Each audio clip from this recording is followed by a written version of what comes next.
Now, Adam Silver has caused quite a stir in WNBA world because he just went on the Today Show and he was talking about the WNBA CBA. And here's Adam Silver just said what no one in the WNBA wanted to hear. After his latest interview, players are fuming, coaches are frustrated, and executives are in full panic mode. For months, fans speculated about a possible lockout now. The NBA commissioner himself has practically confirmed it. In his calm but cutting tone, Silver made it clear there will be no bigger revenue split for WNBA players. That single statement changed everything. The league that was finally finding its rhythm is now facing its biggest crisis ever. And this time, the man holding the power isn't backing down. When Adam Silver sat down for his interview on the Today Show, he didn't sound angry or defensive. He sounded certain. He was asked if WNBA players deserved a bigger share of the league's revenue. Silver replied, "I think share isn't the right way to look at it."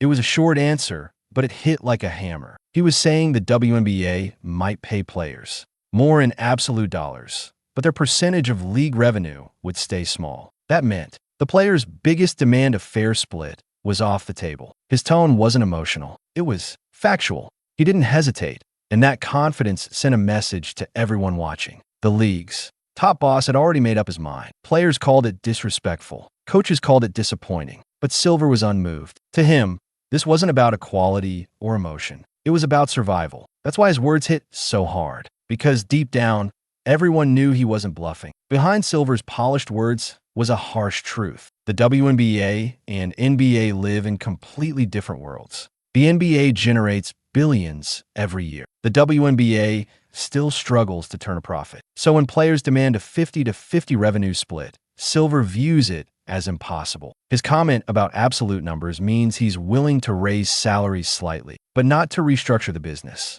From a business standpoint, that logic makes sense. But emotionally, it crushed the players. They've spent years helping the league grow, selling out arenas, boosting viewership, bringing in new fans. And yet, Silver's message felt like, you're valuable, but not that valuable. It's the classic clash between passion and profit.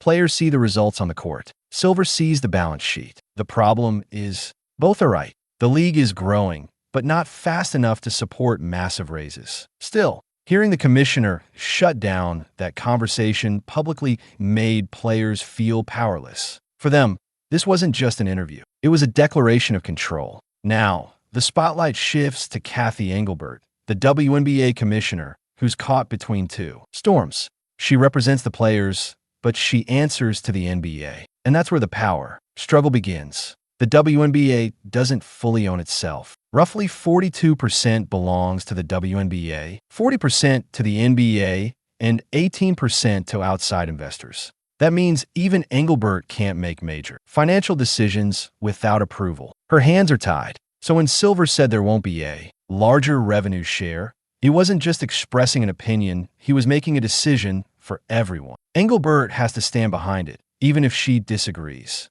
It's a tightrope act few could manage. If she supports Silver too much, players lose faith in her leadership. If she leans toward the players, investors might panic. That's the reality of her role of balancing act between passion and business. Right now, that balance looks impossible, because no matter which side she chooses, the other side is ready for war. For WNBA players, Silver's comments were the last straw. They've been asking for fairness, not favoritism. They point to full arenas, sold-out jerseys, and TV ratings climbing higher than ever. To them, that's proof the league can afford more. But Silver's words shut that door completely.